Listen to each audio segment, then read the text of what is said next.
अगर हम अपने परिवार को सेफ रखने की बात कर रहे हैं तो उसमें क्या गलत। 30 वर्ष आने वाले टाइम के लिए वोल्टेज की समस्या से हम निजात दिला पाएंगे। कई मायने में जो गांव, गरीब, किसान, मजदूर, हर एक व्यक्ति कोरोना महामारी के दौर में भी देखने को मिला है कि भारतीय जनता पार्टी का एक एक कार्यकर्ता अपने आप में ये महसूस किया कि नहीं, ये हमारी जिम्मेदारी है। अगर बात की जाए प्रमुख कार्य जो आपने अपने विधानसभा क्षेत्र के लिए किया, क्या क्या वो कार्य? ये तो रोडों का एक जाल, हमारे यहाँ जो प्रमुख सड़कें ये हमने कंप्लीट किया है कि दो national park, Bandhavgarh tiger reserve, Sanjay Dugri tiger reserve. हमारे यहाँ स्कोप है इस बात का कि आने वाले टाइम में भी टूरिज्म के माध्यम से हम अपने क्षेत्र के उसका सदुपयोग करते हुए बिना प्रकृति को छेड़छाड़ किए हुए लोगों को रोजगार भी देंगे। सर, क्या कभी पार्टी लाइन से हटकर कोई फैसला लेना पड़ा? ऐसा कोई विषय ही नहीं आता जो पार्टी गाइडलाइन से हट के हो। अगर एक बड़ा अंतर आपकी नजर में देखो भारतीय जनता पार्टी और कांग्रेस के बीच, एक सबसे बड़ा अंतर आप क्या देखते? कांग्रेस पार्टी अपना काम कर रही है, क्योंकि उसको भी तो अपनी जमानत बचानी है, उसको भी काम करना है जनता के बीच में। जब तक प्रेजेंटेशन नहीं दिखाएंगे तब तक उसको भी कौन सकता है। एक संगठन हमारा अलग है, जनप्रतिनिधि अलग है जी। कांग्रेस पार्टी में संगठन भी वही है और जनप्रतिनिधि भी वही है। तो ये डिसीजन कैसे लेना है इसको निर्देश देने वाला कोई नहीं है, उसमें नेता है, कार्यकर्ता नहीं। हमारे यहाँ कार्यकर्ता है, नेता कोई नहीं है। सभी दर्शकों का नमस्कार, आप देख रहे हैं बतंगड़ और मैं हूं आपके साथ अमन श्रीवास्तव। आज की इस विशेष चर्चा में हमारे साथ मौजूद हैं मध्य प्रदेश भारतीय जनता पार्टी से वरिष्ठ नेता एवं ब्योहारी विधानसभा सीट से विधायक श्री शरद कौल जी। सर, बहुत बहुत स्वागत है। धन्यवाद आपका। सर, अगर बात की जाए भारतीय जनता पार्टी से, आप विधायक हैं, आपकी राजनीति का जो सफर है कब और कहां से शुरू हुआ? राजनीतिक और सार्वजनिक जीवन में तो हमने शुरुआत इसकी पिताजी से की है और उनके सहयोग से मैंने इसकी शुरुआत की थी जी।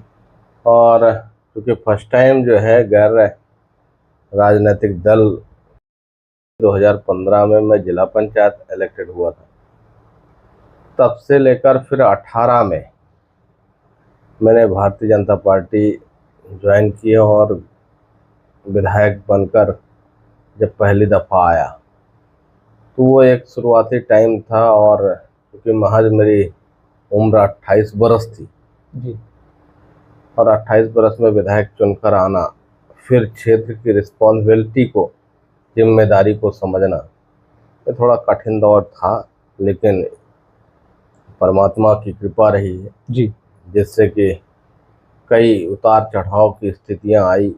इसके बाद भी चीज़ें, क्षेत्र की जनमानस का हमारे ऊपर आशीर्वाद और उनका आशीर्वाद हमें संबल के रूप में मिला। जिस तरह से हम अपने कर्तव्यों के प्रति अपने उचित रास्ते पर चलते हुए जनमानस की सेवा कर रहे हैं और ये जनता ने पुनः एक बार 2023 में फिर से हमें आशीर्वाद देकर प्रजातंत्र के मध्य प्रदेश के इस मंदिर में दोबारा भेजकर विश्वास जताया है, जिस पे आज भी हम जनमानस के बीच उनकी आवश्यकताओं के अनुरूप क्षेत्र के डेवलपमेंट से लेकर हर आदमी का समावेश हो सके, हर व्यक्ति के विचारों का समावेश हो सके, इस आधार पे हम अपने क्षेत्र के सर्वांगीण विकास के लिए कटिबद्ध हैं। अपने कर्तव्यों के प्रति लगन से हम काम कर रहे हैं। सर, बात की जाए भारतीय जनता पार्टी से जुड़ने के क्या कुछ कारण रहे? क्या आपको भारतीय जनता पार्टी में अच्छा लगा कि इस पार्टी से जुड़कर राजनीति करनी चाहिए? भारतीय जनता पार्टी ही एक ऐसा दल है, राजनीतिक दल है और एक व्यवस्था है इस पार्टी के अंदर कि वास्तव में समाज के हर एक वर्ग के लोगों की इसमें सहभागिता हो सकती है और आज इसके उदाहरण भी हैं। कई मायने में जो गांव, गरीब, किसान, मजदूर, हर एक व्यक्ति जो एक उम्मीद के साथ भारतीय जनता पार्टी की सरकार को जमीनी स्तर पर हम जैसे इलेक्टेड होके आए, इसके बाद प्रदेश में भी सरकार है, देश में भी सरकार है। अगर जनमानस का अगर विश्वास है तो निश्चित तौर पे भारतीय जनता पार्टी के किए गए कार्य जो जनता को सीधे लाभ पहुंचाने के लिए होते हैं, ऐसे उस दौर से लेकर आज की परिस्थितियों में जब टेक्नोलॉजी के युग में हम बृहद रूप में काम कर रहे हैं, इसमें भी जनमानस की अपेक्षा अनुरूप भारतीय जनता पार्टी की कार्यशैली और चूँकि भारतीय जनता पार्टी ने अनेकों ऐसे नवाचार किए हैं जिसमें सिर्फ राजनीतिक दल से ऊपर उठकर भी समाज के बीच सेवा का भाव रखने वाली भी ये दल है, जो कि विगत के उस कोरोना महामारी के दौर में भी देखने को मिला है कि भारतीय जनता पार्टी का एक एक कार्यकर्ता अपने आप में ये महसूस किया कि नहीं, ये हमारी जिम्मेदारी है, ये हमारे पार्टी के संस्कार हैं, हमारे उन कार्यकर्ताओं का मनोबल बढ़ाती है। और बिना अपनी जान की परवाह किए हुए अगर वो मैदान पर उतरकर जनमानस की सुरक्षा व्यवस्था के लिए काम किया है, तो ये हमारे पार्टी के संस्कार है, पार्टी की व्यवस्था है। और हमारे नेतृत्व के जो निर्देश होते हैं, निश्चित तौर पे उसको अपना कर्तव्य मानकर हमारा एक एक कार्यकर्ता काम इस बात के लिए करता है। सर 2018 में आप जीते, 2023 में लगभग 7 साल से आप विधायक हैं। अगर बात की जाए प्रमुख कार्य जो आपने अपने विधानसभा क्षेत्र के लिए किया, क्या क्या वो कार्य हैं? इस तरह से बहुत सारे ऐसे नवाचार हुए हैं, नए कार्य हुए हैं जो कि हमारे क्षेत्र के साथ साथ अन्य आसपास के जो जिलों को भी कनेक्ट करते हैं। मूल रूप से हम सड़क की बात करते हैं अगर जी, तो आज हमारी एक सड़क जो हमारे क्षेत्र की लाइफलाइन बन के दिख रही है, जो कि रीवा से टेटका हमारी कॉन्स्टिट्यूंसी का हिस्सा है। और इसके अलावा व्यवहारी से सप्टा निर्माणाधीन है। एक व्यवहारी से बनसुकली सीधी जो छत्तीसगढ़ कोरिया को कनेक्ट करती है जी, ये 56 किलोमीटर की है।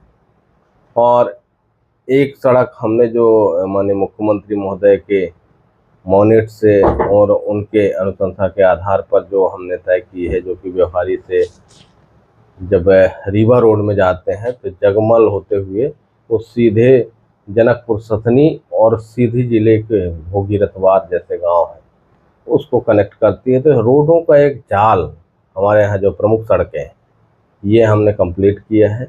इसके अलावा 2-2, 3-3 किलोमीटर की सड़कें अभी रिसेंटली ही हमने जो है एक हमारे यहाँ गांव है आपका भत्तू गिरुई और आपका नंगनौड़ी, सनौसी, बरकच, बराज, सौता, ऐसे गांव जो कि इन बीच में इनके यहाँ चारों तरफ से नदियां हैं।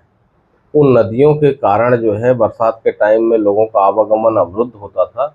उसमें हमने अभी 6 करोड़ की लागत से एक ब्रिज बनाया है और उसके अलावा 9 करोड़ रुपए और हमने दिए हैं सड़क के लिए, जो कि आने वाले दिनों में लगभग वहाँ 5 से 10 हज़ार आबादी जिसका कनेक्टिविटी बरसात के टाइम में टूट जाता था उनको हम रास्ता देने में सफल हो पाए हैं। ऐसे अनेकों नवाचार करते हुए एक ब्रिज हम बता दें आपको, जो कि सोन नदी पर ब्रिज हम निर्माणाधीन है हमारा, वो सीधे व्यवहारी से लेकर सोन नदी में वह ब्रिज बन रहा है, जो कोई कटनी को सीधा जोड़ेगा हमारे उस बरौंधा क्षेत्र से। वो 112 करोड़ की लागत से है। इसी तरह जो है बहुत सारे ऐसे 10-10, 12-12 करोड़ की लागत से ब्रिज हैं। एक झांपर नदी पे पुल है, एक बनास नदी पे पुल है और एक आपका समधिन नदी पे ब्रिज है जो कि नादो चचाई मार्ग को जोड़ता है। अनेकों ऐसी बहुत सारे पुल पुलिया और रोड कनेक्टिविटी हमने तैयार की है। इसके अलावा आप ऊर्जा के क्षेत्र में हम बात करें, ऊर्जा के क्षेत्र में हमने 11/33 kVA के करीब 4 सब स्टेशन हमारे बन के कंप्लीट हो गए जी, इसके अलावा जो है हमारे क्षेत्र में विद्युत की जो वोल्टेज की समस्या थी, निश्चित तौर पे उससे हमारा क्षेत्र कुछ हिस्से हमारे प्रभावित थे। उसके लिए भी माननीय मुख्यमंत्री महोदय से हमने आग्रह किया था, जो कि 132/33 kVA का हमें सब स्टेशन जो बड़ी क्षमता वाला होता है उसके लिए 2 की स्वीकृति वहाँ से मिली है। उसका भी प्राक्कलन तैयार हो रहा है। जल्द से जल्द वो बन के हमारे जनमानस के लिए वो इतना कारगर होगा कि आने वाले टाइम में लगभग 30 वर्ष आने वाले टाइम के लिए वोल्टेज की समस्या से हम निजात दिला पाएंगे। रही बात अध्यात्म को लेकर, अध्यात्म के लेकर हमने एक तैयारी अभी बनाई है। हमारे यहाँ राम पथगमन में के दरमियान जहाँ हमारे गंदिया नामक स्थान शहडोल जिले का जी, एक स्थान है जहाँ पे 11 रात्रि माता सीता भगवान रामचंद्र जी वहाँ रुके और वहाँ रसोईया में खाना बनाकर खाया है। ऐसे उसके अवशेष आज भी मौजूद हैं। उसको भी हमने टारगेट करके और उसमें अनेकों नवाचार करते हुए वहाँ का स्ट्रक्चर डेवलप करेंगे। चूँकि अध्यात्म का मामला है इसलिए उसकी तैयारी हमने ऐसी बनाई है कि एक जो है जनमानस का भी उसमें पार्ट बड़े पैमाने पे उससे जुड़े और लोगों के प्रति आस्था हम स्थापित और बेहतर तरीके से कर सकें। रही बात इसके अलावा हमारे यहाँ टूरिज्म से लेकर लोगों को रेवेन्यू भी जनरेट हो, हमारे क्षेत्र की आइडेंटिटी भी मिल सके, इस दृष्टिगत भी हमने बहुत सारे ऐसे कार्य योजनाएं भी तैयार की है, जिसमें जीवंत उदाहरण है जी कि अभी मध्य प्रदेश के अंदर एक सरसी आइलैंड जैसा स्पॉट हमारे पास मौजूद है, जी जो कि मध्य प्रदेश के लिए साथ साथ पूरे देश के अंदर उसकी अच्छी ब्रांडिंग हुई है और कंटिन्यू वहाँ पे बुकिंग उसकी चल रही है। वो हमारे एक क्षेत्र के लिए एक पहचान है। सरसी हमारे क्षेत्र का हिस्सा है और वो चूँकि पुरानी बसाहट जहाँ बस्तियाँ थी वहीं पे वो डूब जाने के कारण उसी टापू पे हमने डेवलप उसको किया है।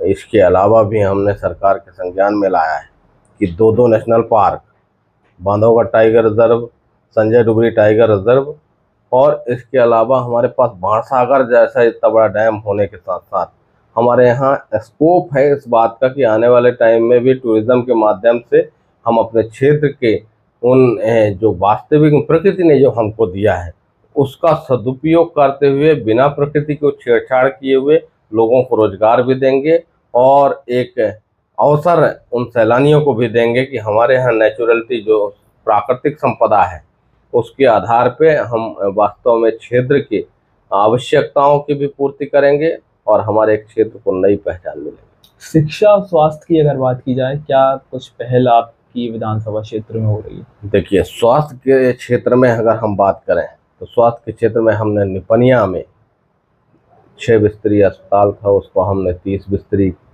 प्रमोट करा। प्रमोट के बाद जो है आज 50 बिस्तरी हॉस्पिटल हमारे पास है। अभी डॉक्टर्स की हमारे पास 5 नियुक्तियां हमने पपौन में मिली है हमको और 5 हमको व्यवहारी मुख्यालय में। व्यवहारी में हमारे पास 100 बेड हॉस्पिटल है जो कि जिले के ओपीडी के बाद व्यवहारी का एक प्रमुख ओपीडी केंद्र है। बात करें बाणसागर की, बात करें बनसुकली की और जयसिंह नगर भी, हमारा चूँकि क्षेत्रफल हमारा बहुत बड़ा है तो हमारे पास पर्याप्त रूप में ऐसे संसाधन है जिससे कि लोगों को सुविधाएं हम उपलब्ध करा पाएंगे। कई बार त्रुटियां ये होती है कि चीज़ों के सही समय पर न पहुंच पाने के कारण कोई अप्रिय घटना घटती है। उसके लिए भी अभी जो मध्य प्रदेश की सरकार ने और हमारे केंद्र की सरकार ने जो व्यवस्था बनाई है कि इस टेक्नोलॉजी के दौर में भी हम टेलीमेडिसिन से भी काफ़ी लोगों की हम मदद कर सकें, जिस उसको भी प्राथमिक तौर पे जो हमारा सीएचओ जहाँ बैठता है जी तो वहाँ पे भी जो मरीज अगर प्रथम दृष्टया जाता है तो उसको भी उसका उपचार के लिए जो उसके एक्सपर्ट डॉक्टर्स हैं जी उनसे उनका सीधा संवाद करा सके और वहीं पे बैठे बैठे बिना गए वहाँ पे हायर सेंटर में हम वहीं पे भी उसकी प्राथमिकी चिकित्सा की व्यवस्था कर सकते हैं, जिससे कि आने वाले समय में हम वास्तव में जो थोड़ी सी सुविधाओं के अभाव में अगर कोई ट्रेजेडी होती है तो उससे हम निजात दिला पाएंगे। रही बात आपने एजुकेशन सेक्टर में बात करी, एजुकेशन सेक्टर में ये हमारे लिए, हमारे शहडोल ज़िले के लिए एक बड़ा अचीवमेंट है कि चाहे स्कूल शिक्षा की बात हो, स्कूल शिक्षा में भी हमारे पास सीएम राइज जैसी एक नई सौगात हमारे क्षेत्र को मिली है जो कि मऊ में हमारा बन के वो कंप्लीट हो गया है। व्यवस्थित रूप से वो भवन भी बना है और पूरी सुविधाएं जो गांव में रहने वाले उस गरीब परिवार की अपेक्षाएं होती थी कि हमारा भी बेटा कभी जो है उस प्राइवेट सेक्टर की व्यवस्था के आधार पे हमारा बच्चा शिक्षा ग्रहण करेगा, अच्छे टीचर्स हों, अच्छे फर्नीचर हो, अच्छी बिल्डिंग हो, आने जाने की सुविधाएं हो और फुल सारी व्यवस्थाएं ऐसी जो प्राइवेट में व्यवस्था होती है, ऐसी सुविधा हम शासकीय विद्यालय में देकर जो लोगों के बीच जो है शिक्षा को व्यवसायीकरण बनाकर प्राइवेट सेक्टर में बहुत सारे ऐसे नवाचार लोग कर रहे हैं, उससे भी निजात दिलाएंगे और बिना इन्वेस्टमेंट के भी हम वही शिक्षा उन बच्चों को दिला पाने में हम सफल होंगे, जो कि आने वाले टाइम में ये तो एक सीएम राइज है। हमारे यहाँ 2 ब्लॉक मिलाकर हमारी कॉन्स्टिट्यूंसी है, व्यवहारी और जयसिंह नगर, जिसमें व्यवहारी में और 4 जो है नए सीएम राइज प्रपोज हुए हैं जो कि संकुल स्तर पे हमारा चाहे एक्सीलेंस व्यवहारी हो, बाणसागर हो, बुढ़वा हो और निपनिया में भी ये चीज़ें हुई है। उसी तरह जयसिंह नगर ब्लॉक में बराच है, आमडी है, और अमछोर भी हमारे पास जो है सीएम राइज हमको अपग्रेड हुए हैं। इसके अलावा हायर एजुकेशन में भी हमारे पास ग्रेजुएशन स्नातक का और स्नातकोत्तर के 2 सब्जेक्ट में हमारे व्यवहारी में महाविद्यालय संचालित है। इसके अलावा हमारे पास एक नया महाविद्यालय हमारे माननीय मुख्यमंत्री महोदय के सहयोग आशीर्वाद से हमने बाणसागर में संचालन किया है, जिसकी जल्द से ही भवन बनाकर हम जो है वहाँ के भी हायर एजुकेशन की जो शिक्षाएं हैं जिसके लिए लोगों को सफ़र करना पड़ता है, उससे हम व्यवस्था दिलाकर हम आने वाले टाइम में हमको ये उच्च शिक्षा की व्यवस्था को अभी सुदृढ़ करेंगे। हमारे यहाँ नया प्रपोज्ड एक जो है आपका निपनिया में भी महाविद्यालय के लिए माननीय मुख्यमंत्री महोदय घोषणा है, उसको भी जल्द से जल्द इम्प्लीमेंट कर जनमानस के बीच ये भी सौगात हम देने के काम करेंगे। सर, जनता से संवाद के लिए आप क्या माध्यम अपनाते हैं? इन जनरल हमारे यहाँ कोई प्रोटोकॉल नहीं है जी। हम सहज भाव से, हम जब स्टूडेंट थे तब से हम इस दौर में हैं और हमारे यहाँ कोई ऐसा बंधेज नहीं, चूँकि मुख्यालय में हम रहते हैं। प्रतिदिन का हमारे सुबह से उठने से लेके और जब तक हम कहीं रूट चार्ट में कहीं क्षेत्र में नहीं जाते तब तक हमारे 24 आवर्स हम कार्यालय में जनसुनवाई करते हैं और कभी भी कहीं पे भी लोगों ने जैसे भी आवश्यकता महसूस की हमें फ़ोन कॉल के माध्यम से उनको बुलाने का प्रयास किया, तो हम निश्चित तौर पर उनके बीच जाकर संवाद स्थापित करते हैं। और इसके अलावा भी क्षेत्र के लोग सहज भाव से हमारे पास अपनी छोटी छोटी आवश्यकताओं के लिए जो मैसेज देते हैं, सूचना आती है, तो हम अपना प्रयास करके उन समस्याओं को निजात दिलाते हैं। सर, क्या कभी पार्टी लाइन से हटकर कोई फैसला लेना पड़ा आपको? पार्टी गाइडलाइन से ऐसा कोई विषय नहीं आता जो पार्टी गाइडलाइन से हट के हो। पार्टी ने तो हर एक क्षेत्र में काम किया है और हर एक क्षेत्र में हमको प्रमोट कर रही है, तो निश्चित तौर पर कभी ऐसी आवश्यकता पड़ी ही नहीं। और अगर कभी पड़ती भी है तो निश्चित तौर पे हम पार्टी के संज्ञान में लाकर जनमानस के साथ में जो आवश्यक होंगे पार्टी को संज्ञान में लेकर, विश्वास में लेकर उस कदम को भी उठाएंगे। विपक्षी पार्टी कांग्रेस है, आपकी क्या लग रहा है कि सही भूमिका निभा रही है विपक्ष की अभी मध्य प्रदेश में? कांग्रेस पार्टी अपना काम कर रही है, क्योंकि उसको भी तो अपनी जमानत बचानी है, उसको भी काम करना है जनता के बीच में। जब तक प्रेजेंटेशन नहीं दिखाएंगे तब तक उसको भी कौन पूछेगा। अगर एक बड़ा अंतर आपकी नजर में देखो भारतीय जनता पार्टी और कांग्रेस के बीच, एक सबसे बड़ा अंतर आप क्या देखते हैं? कांग्रेस पार्टी और भाजपा में सबसे बड़ा अंतर है कि भारतीय जनता पार्टी एक संगठन हमारा अलग है, जनप्रतिनिधि अलग है जी। कांग्रेस पार्टी में संगठन भी वही है और जनप्रतिनिधि भी वही है। वहाँ पे कमांड कस के लोगों को डिसीजन कैसे लेना है इसको निर्देश देने वाला कोई नहीं है।